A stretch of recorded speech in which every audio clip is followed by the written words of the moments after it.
I've been wanting to make a path up here for a while now, so I'm glad to have that done. The next thing I have planned is actually a little further away down the coast, so let's mount up and get over there.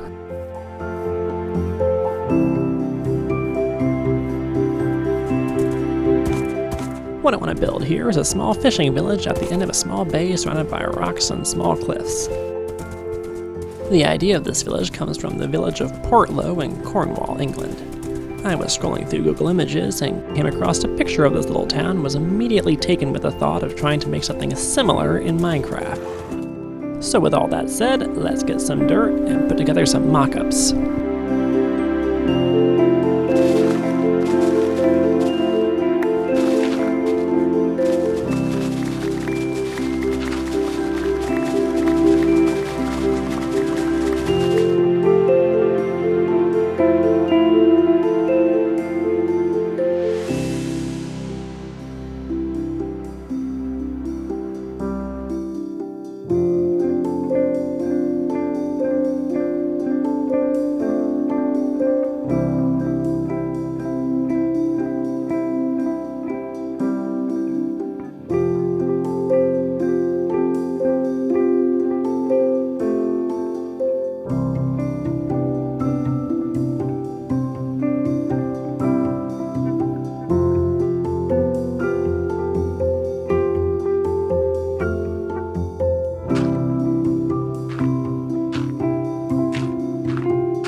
Alright, I think I better stop wireframing before this project gets too big. I'll probably expand the village later, but for now, let's put away the dirt and start actually building.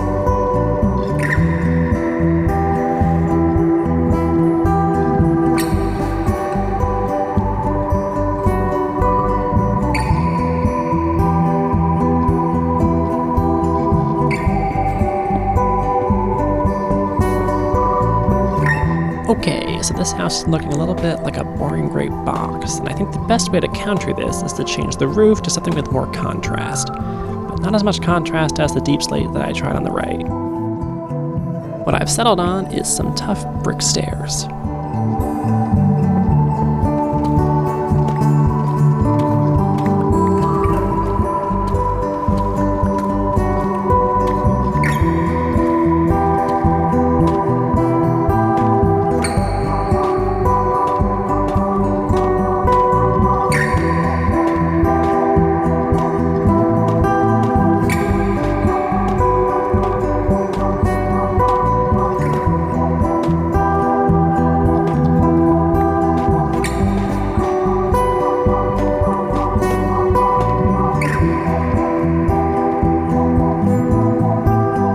That's better.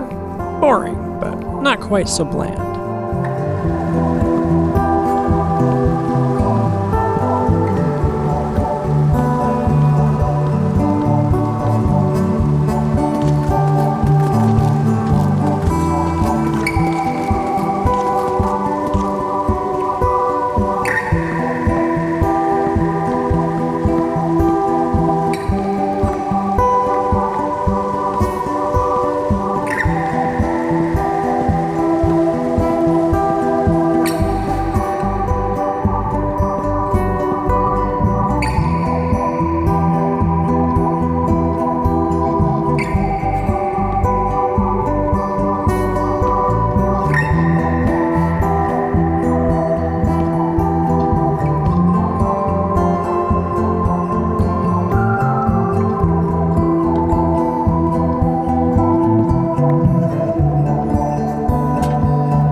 The interior is looking fairly cozy. Perhaps a little empty, but given the semi-limited space inside this building, I think it looked pretty good for now. And with a new day dawning, let's go build some more houses.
That's 2 small houses done.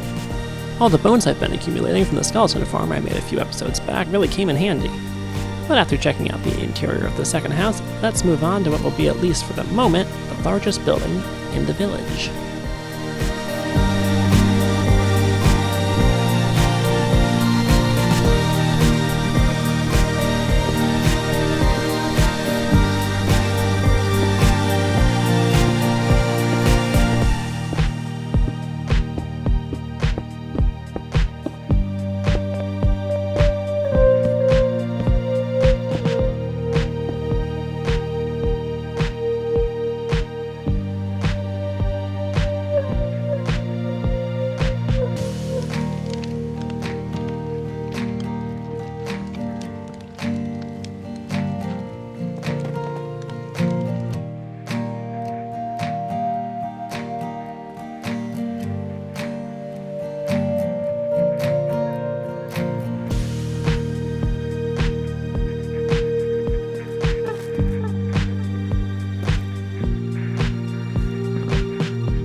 Well, that was fun. If you hadn't already figured it out, I decided to make this building a hotel. Instead of bone blocks, I've gone for white oak for just about everything. There have been quite a few changes since I last showed everything, so let's take a quick walkthrough.